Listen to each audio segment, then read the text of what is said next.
या न्यूज बुलेटिनचे मुख्य प्रायोजक आहेत महाराष्ट्रातील अग्रगण्य सुवर्णपेढी चंदूकाका सराफ अँड सन्स प्रायव्हेट लिमिटेड। या न्यूज बुलेटिनचे सहप्रायोजक आहेत ॲक्रोपोलिस सिस्टीम पुणे।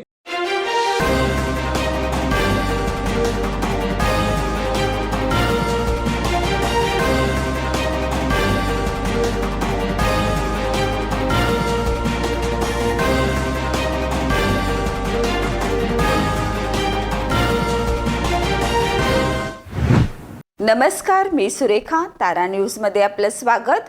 पाहूयात आज दिवसभरातील महत्त्वाच्या घडामोडी। आमदार सतेज पाटील यांनी विधान परिषदेत संशोधक विद्यार्थी प्रश्न उपस्थित करताच उपमुख्यमंत्री अजित पवार यांनी PhD करून काय दिवे लावणार असं वादग्रस्त वक्तव्य केल्यामुळे राज्यभर या वक्तव्याचा संशोधक विद्यार्थी निषेध करतायत। आज कोल्हापुरातील शिवाजी विद्यापीठाबाहेर संशोधक विद्यार्थ्यांनी निदर्शने केली। यावेळी त्यांनी सरसकट फेलोशिप मिळालीच पाहिजेत, नोंदणी दिनांकापासून फेलोशिप मिळावी अशा घोषणा देऊन अजित पवार यांच्या वक्तव्याचा निषेध केला। तसेच मागण्या मान्य करण्यासाठी घोषणाबाजी केली।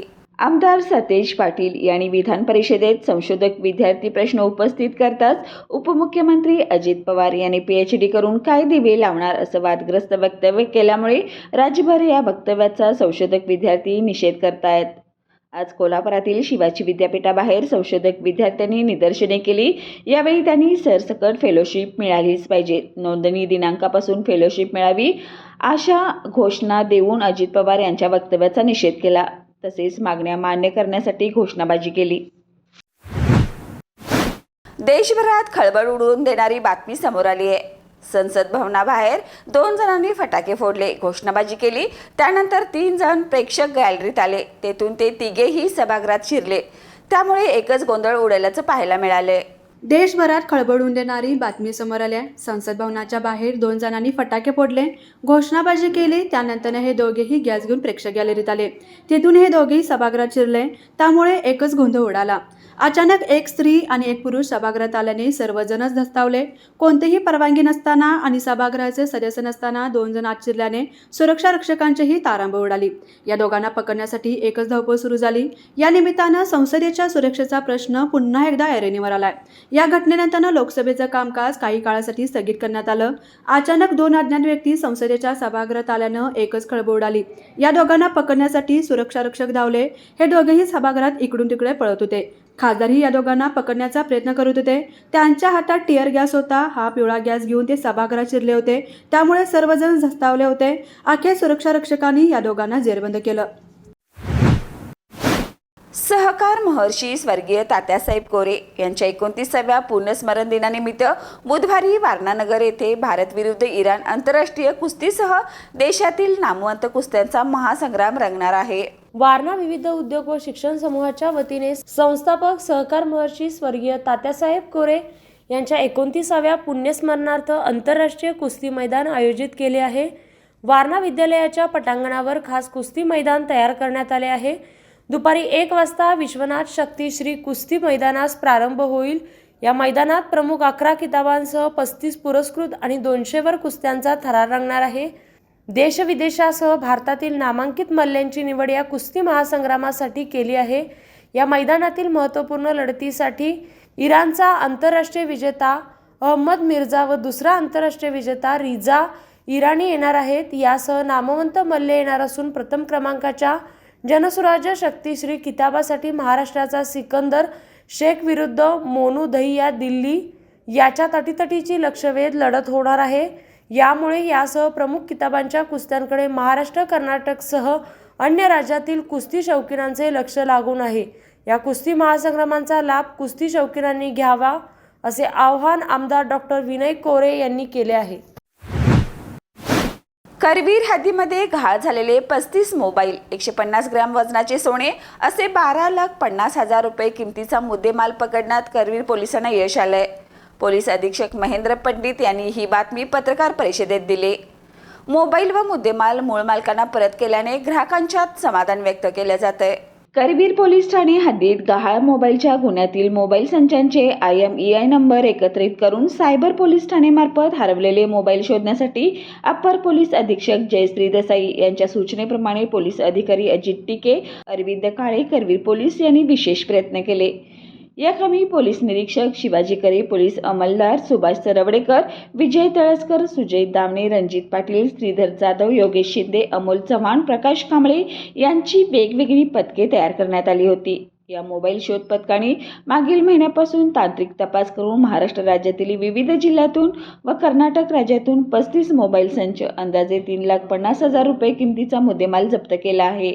तसेच करवीर पोलिसात नोंद गुन्ह्यामध्ये अटक केलेल्या आरोपीकडून 150 ग्रॅम वजनाची 9 लाख रुपये किमतीची सोन्याची लगड जप्त केली आहे. ती लगड गुन्ह्यातील फिर्यादी यांना परत दिली आहे.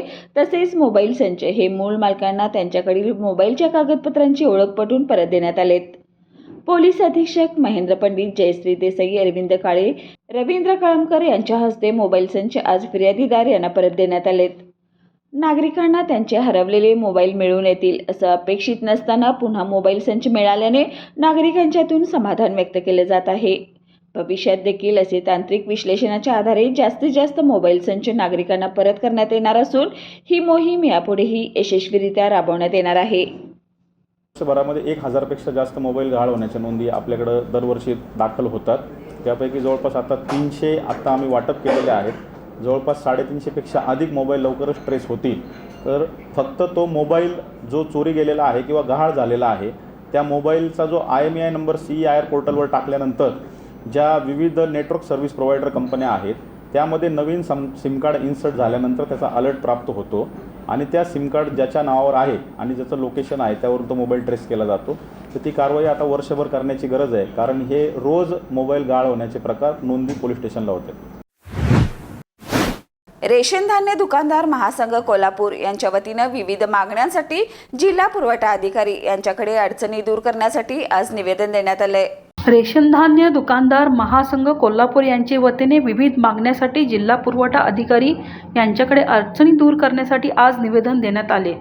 यामध्ये प्रामुख्याने मे 2021 धान्य वाटपाचे कमिशन मिळावे, डिसेंबर 2022 रेशन धान्य दुकानदारांनी पैसे भरले पण केंद्र सरकारने जानेवारी 2023 पासून PMGKY मोफत धान्य योजना सुरू केली. त्यावेळी जे दुकानदारांनी पैसे भरले आहेत ते पैसे त्यांना परत मिळावेत. EPOS मशीनमधील तांत्रिक अडचणी दूर कराव्यात. ऑनलाईन रेशन प्रक्रिया सुलभ होण्यासाठी ऑपरेटर नेमणूक व्हावी. रेशन धान्य दुकानदाराला ठोस मानधन मिळावे. कमिशनमध्ये वाढ व्हावी व स्टेशनरी खर्च मिळावा. अशा मागणीचे निवेदन जिल्हा पुरवठा अधिकारी मोहिनी चव्हाण यांना देण्यात आले. यावेळी कोल्हापूर जिल्हा रास्त भाव धान्य दुकानदार शिष्टमंडळ जिल्हाध्यक्ष डॉक्टर रवींद्र मोरे, उपाध्यक्ष अबू बारगीर, गजानन हवालदार, हातकणंगले अध्यक्ष श्रीपती पाटील, कागल अध्यक्ष संदीप लाटकर, कागल सचिव सातप्पा शेणवी, राहुल शिराळे, दीपक शिराळे, बाबासो पाटील भयेकर, इचलकरंजी अध्यक्ष पांडुरंग सुभेदार, राजन पाटील, सुरेश पाटील उपस्थित होते. उच्चांकी पातळी गाठल्यानंतर सोने चांदी दरात सतत घसरण सुरू आहे. गेल्या 10 दिवसात सोने दरात 2,000 रुपयाची घसरण झाले तर चांदी 4,200 रुपयांनी स्वस्त झाले. इस्रायल हमास युद्धाच्या पार्श्वभूमीवर सोन्या चांदीच्या दरात चढउतार सुरू आहेत. युद्धापूर्वी 4 ऑक्टोबर 2023 रोजी सोन्याचा दर GST सह 58,100 रुपयांपर्यंत आणि 1 किलो चांदीचा दर 69,200 रुपयांपर्यंत खाली आला होता. युद्ध सुरू झाल्यानंतर त्यात सतत वाढ होऊन 3 डिसेंबर रोजी सोन्याचा दर 65,200 रुपये तर चांदीचा दर 78,200 रुपये या उच्चांकी पातळीवर गेला होता. त्यानंतर पुन्हा एकदा दरात घसरण झाली आहे. GST शिवाय मंगळवारी सोने 61,360 रुपये तर चांदी 71,840 रुपये झाली आहे. आगामी लोकसभा निवडणूक शिंदे गटाचे काही खासदार भाजपच्या चिन्हावर लढवण्यासाठी इच्छुक असल्याची चर्चा राजकीय वर्तुळात सुरू आहे. धनुष्यबाणापेक्षा भाजपच्या कमळ चिन्हावर लढल्यास अधिक फायदा होऊ शकतो असं शिंदे गटातील काही खासदारांचं मत आहे.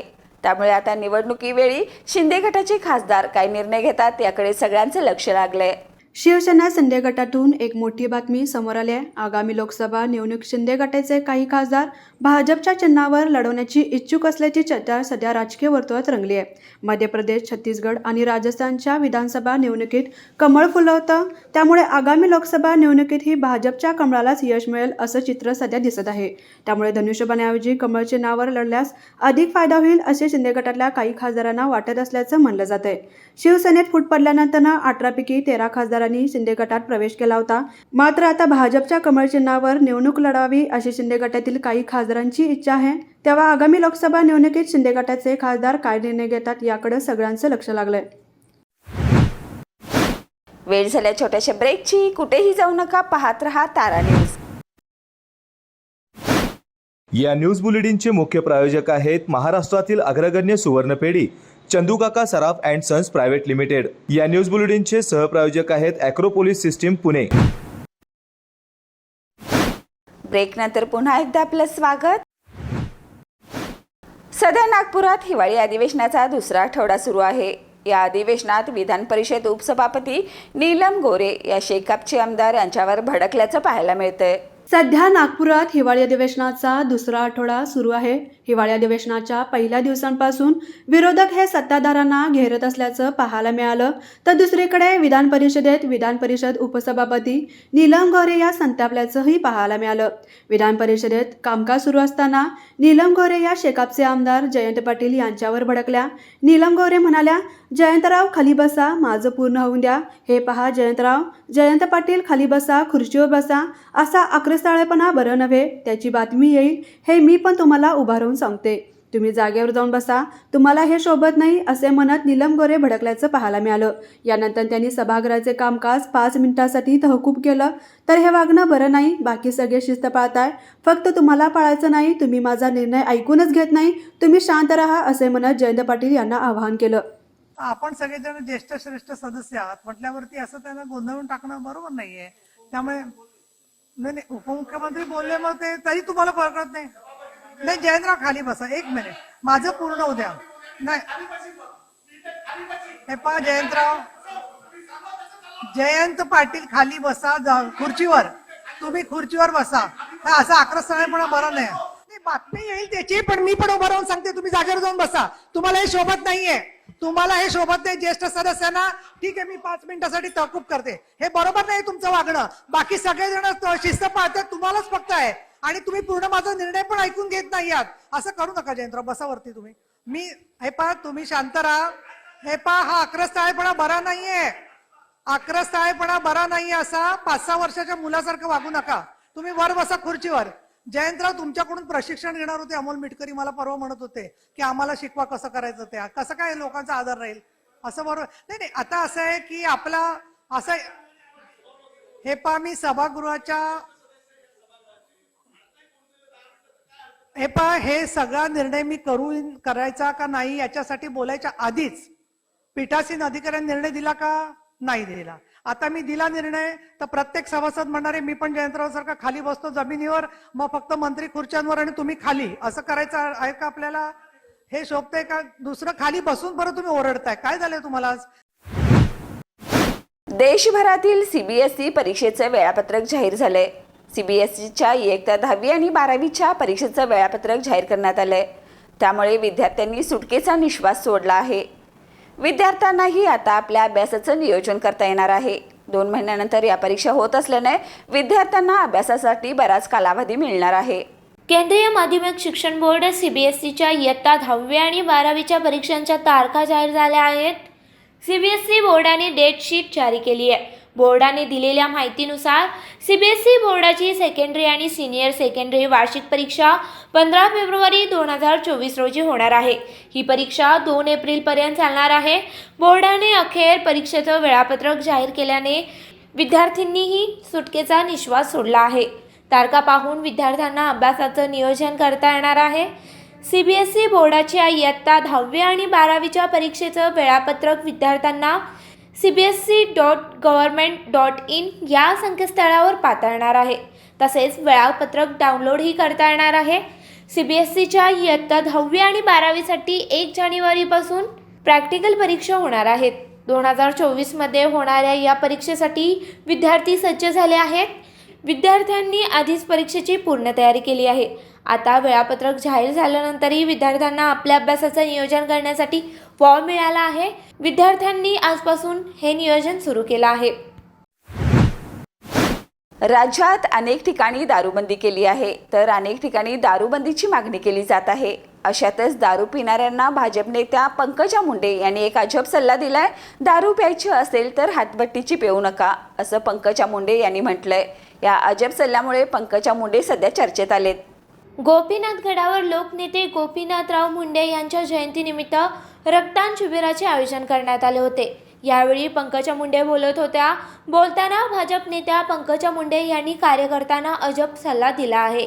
दारू प्यायची असेल तर हातभट्टीची पिऊ नका. त्याने विषबाधा होते. पिण्याला मी नाही म्हणत नाही असं देखील त्या म्हणाल्या. तसेच तंबाखू आणि पुड्या खाणे बंद करा आणि खाऊन कुठेही थुंकू नका, त्याने कॅन्सर होतो. तसेच चांगलं खा, मांस मच्छी व्हेजिटेरियन खा आणि हेल्दी राहा, असा सल्ला देखील भाजप नेत्या पंकजा मुंडे यांनी कार्यकर्त्यांना दिला. तसेच माझा HB 14 आहे, मी हेल्दी आहे. मला वेळेवर कोणी जेवायला देत नाही तरीसुद्धा मी हेल्दी आहे. मला रक्ताची भीती वाटते, असं देखील पंकजा मुंडे म्हणाल्या. भाजपचे स्वर्गीय लोकनेते गोपीनाथ मुंडे यांच्या जयंतीनिमित्त पंकजा मुंडे गोपीनाथ गडावर नमस्तक झाल्या. त्यांच्यासोबत खासदार प्रीतम मुंडे आणि महादेव जानकरही उपस्थित होते. यावेळी गोपीनाथ गडावर सुरू असलेल्या भजनामध्ये पंकजा मुंडे टाळ वाजवत तल्लीन झाल्या.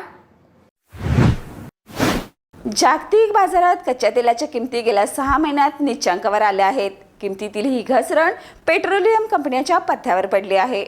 अमेरिकन तेल $70 कमी, तर आखाती देशातील कच्चे तेल $73 प्रति बॅरेलवर आलं आहे.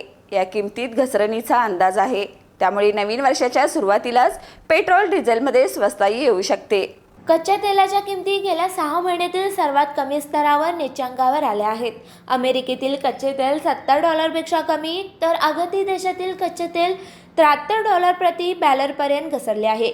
या किमतीत अजून घसरणीचा अंदाज वर्तवण्यात आला आहे. त्यामुळे जानेवारीतील 2024 पासून पेट्रोल डिझेलच्या किमतीत कपात होऊ शकते. गेल्या 1 वर्षात महागाईच्या आघाडीवर मोदी सरकारला मोठे यश हाती आले नाही. सरकारचे दावे आणि प्रत्यक्षातील परिस्थितीत मोठा फरक दिसून आला. लोकसभेच्या निवडणुकीत कुठलाच फटका बसू नये यासाठी केंद्र सरकारने मोठी तयारी केली आहे. महागाई दर 4% टप्प्यात आणण्यासाठी मोठी कवायत करण्यात येत आहे. यावेळी मोदी सरकारला हवामानाने पण साथ दिली नाही. त्यामुळे ठोस उपाययोजनांवर भर देण्यात येत आहे. त्यामुळे इंधनाच्या दरात कपात करण्याचा निर्णय होऊ शकतो. महागाई दर खाली आल्यास रेपो दर कमी होईल आणि EMI पण कमी होईल. जागतिक बाजारात मोठी घडामोड घडली आहे. युक्रेन रशिया युद्धाला 1.5 वर्षाहून अधिक काळ लोटला आहे, तर इस्रायल आणि हमास युद्ध 2 महिन्यांपासून सुरू आहे. तरीही जागतिक बाजारात तेलाच्या किमतीत मोठी घसरण झाली आहे. त्यात अजून घसरणीचा अंदाज वर्तवण्यात येत आहे. मार्गशीर्ष महिन्यातील शुक्ल पक्षातील षष्ठी तिथीला चंपाषष्ठी म्हणून ओळखले जातं. हा एक महत्त्वाचा हिंदू सण आहे, जो भगवान शिव, माता पार्वती, भगवान कार्तिकेय आणि खंडोबा यांना समर्पित आहे. या दिवशी खंडोबाची भगवान शंकराची रूप म्हणून पूजा केली जाते. हा या उत्सवाचा एक महत्त्वाचा भाग आहे. महाराष्ट्रात चंपाषष्ठी मोठ्या उत्साहाने आणि भक्तिभावाने साजरी केली जाते. या दिवशी खंडोबा मंदिरामध्ये विशेष पूजा अर्चा केली जाते. भाविक चंपाषष्ठी व्रताचे पालन करतात आणि खंडोबा बाबांच्या आशीर्वादासाठी प्रार्थना करतात. चंपाषष्ठीच्या दिवशी अनेक धार्मिक आणि सांस्कृतिक कार्यक्रमाचे आयोजन केले जाते. यामध्ये भजन, कीर्तन, नाटके आणि इतर कार्यक्रमांचा समावेश होतो. चंपाषष्ठी हा एक सकारात्मक आणि आनंददायी सण आहे. हा सण आपल्याला भक्तिभाव जागृत करण्यास आणि खंडोबाच्या आशीर्वादासाठी प्रार्थना करण्यास मदत करतो.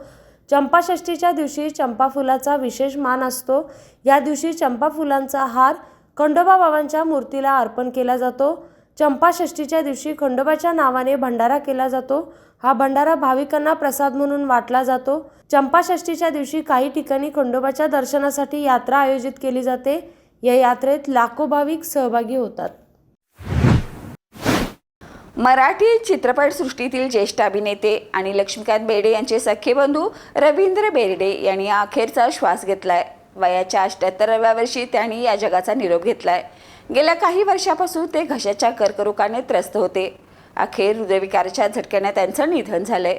दिवंगत अभिनेते लक्ष्मीकांत बेर्डे यांचे सख्खे बंधू रवींद्र बेर्डे यांचं निधन झालं आहे. वयाच्या 78व्या वर्षी त्यांनी अखेरचा श्वास घेतला आहे. गेल्या काही वर्षापासून ते घशाच्या कर्करोगाने त्रस्त होते. मुंबईतील टाटा रुग्णालयात त्यांच्यावर उपचार सुरू होते. 2 दिवसांपूर्वी त्यांना रुग्णालयातून घरी आणण्यात आलं होतं. मात्र हृदयविकाराचा झटका आल्याने त्यांचं निधन झालं.